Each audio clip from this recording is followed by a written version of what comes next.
ఇవాళ గురుకులాల గురించి కూడా మేము చెప్తా ఉన్నాం. ముందుగాల కేటీఆర్ మీ హయాంలో ఎంతమంది చనిపోయిర్రో ఆ రోజు ఒక్కరి దగ్గర కూడా మీరు పోలే. కనీసం ఇప్పుడైనా ప్రతిపక్షంలోకి వచ్చినావు కదా, ఈ రోజు పోండి. మొన్న వాంకడి ఘటనలో మా మంత్రులు నలుగురు ఫాలోఅప్ చేసినాం, నేను కూడా ఫాలోఅప్ చేసిన. మా దామోదర్ రాజనరసింహ గారు రెగ్యులర్గా అక్కడ హెల్త్ మినిస్టర్గా వారు ఉండి ఎప్పటికప్పుడు అందుబాటులో ఉన్నారు. 2 మినిస్టర్లు అక్కడ చేసిండ్రు. ఇంకా మేము పోలే మా నలుగురు మినిస్టర్లు అక్కడ నిరంతరం చేసినాం. అదే కాకుండా 16 లక్షలు ఖర్చు పెట్టినాం అమ్మాయిని బతికించడం కోసం. మధ్యలో అమ్మాయి అంటే ఒక కొద్దిగా కోలుకున్న తర్వాత సడన్గా మరి హార్ట్ స్ట్రోక్ లాగా కార్డియక్ అరెస్ట్ తోటి మళ్ళీ కోమాలోకి వెళ్ళిపోయి చనిపోవడం జరిగింది.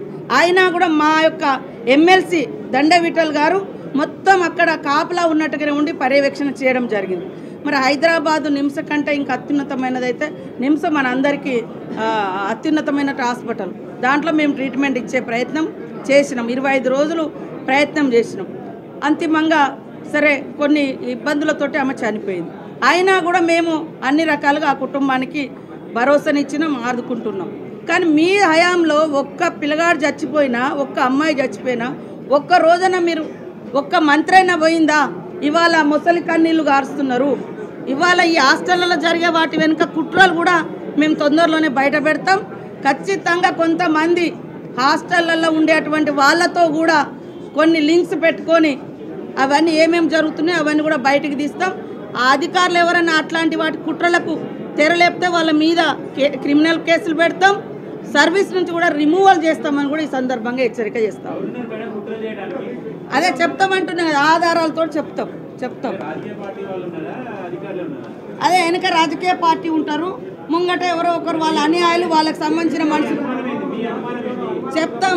మాకు డౌట్స్ ఉన్నాయి ఈ హాస్టల్స్లలో జరిగే వాటి మీద మాకు డౌట్స్ ఉన్నాయి కాబట్టి మేము వాటితో వివరంగా చెప్తాం.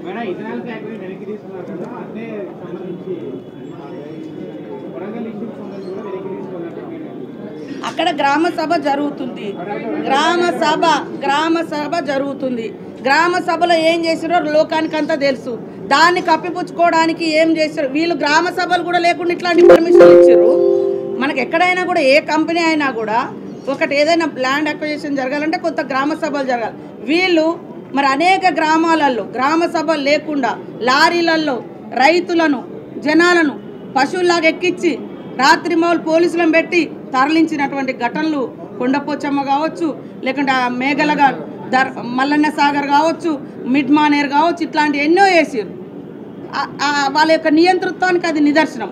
మేము లగచర్లలో మరి అక్కడ చేసింది గ్రామ సభకు పోతే ఎట్లా లారీ బండలతో కొట్టించారో మీరు చూసిరు. కాబట్టి దాని మీద ప్రజల అభిప్రాయం మేరకు ముందుకు పోవడం జరుగుతుంది.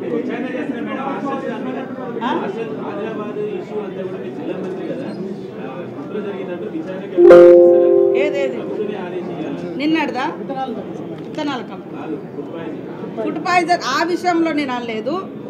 నిరంతరం జరిగే వాటి వెనుక కొన్ని మాకు డౌట్స్ ఉన్నాయి. వాటి అన్నింటినీ కూడా కులంకుషంగా ఎంక్వైరీ చేస్తాం, విచారణలు కూడా సాగిస్తాం, రిపోర్ట్స్ అన్ని కూడా తెప్పించుకుంటాం. వాళ్ళు ఏం చేసిర్రు? మేము చేసినాం. రైతులకు 18,000 కోట్ల రుణమాఫీ చేసినాము. సన్న ఓట్లకు ఇప్పుడు 500 ఇస్తున్నాము. మహిళలకు అందరికీ ఫ్రీ బస్ ఇస్తున్నాము. 200 యూనిట్ల కరెంట్ ఇచ్చినాము. 500కే గ్యాస్ సిలిండర్ ఇస్తున్నాము. ఇందిరమ్మ ఇళ్లకు ఆల్రెడీ నిర్మాణానికి కమిటీలు వేసుకున్నాము. ఇట్లా మరి 53,000 1 ఇయర్